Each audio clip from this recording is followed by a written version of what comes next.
If x is equal to 80 square and y is equal to 280, then dy by dx ఎంత అని అడుగుతుంది. x in terms of t ఇచ్చాడు, y in terms of t ఇచ్చాడు. మనకి dy by dx కావాలి అంటే x with respect to t differentiate చేయండి, dx by dt కట్టండి. అలాగే y with respect to t differentiate చేయండి. So then dy by dt by dx by dt వేస్తే మనకి dy by dx వచ్చేస్తుంది. So differentiate x with respect to t. So dy by dt of a t square. So a అలాగో constant కాబట్టి a into dy by dt of t square. అలా కనిపిస్తుంది dy by dx of x square ఎంత అండి 2x అంటే a into 2t. So dx by dt అంతా a into 2t. అలాగే dy by dt of 2at చేయండి.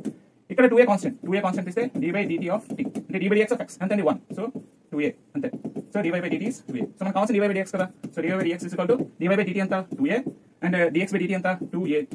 So we cancel అయిపోతే finally మనకి dy by dx ఎంత వచ్చింది 1/t వచ్చింది. ఇక్కడ y by x, a by x, x by y వచ్చింది కదా. ఈ x y టర్మ్స్ ఇక్కడ సబ్స్టిట్యూట్ చేసి ఆన్సర్ చెక్ చేసుకోండి. సో నేను ఇందులో రాస్తున్నాను a by x అంటే at square. a cancel అయిపోతే √1/t square. Nothing but 1/t. So this is your answer. Practice more. For more videos subscribe to our channel.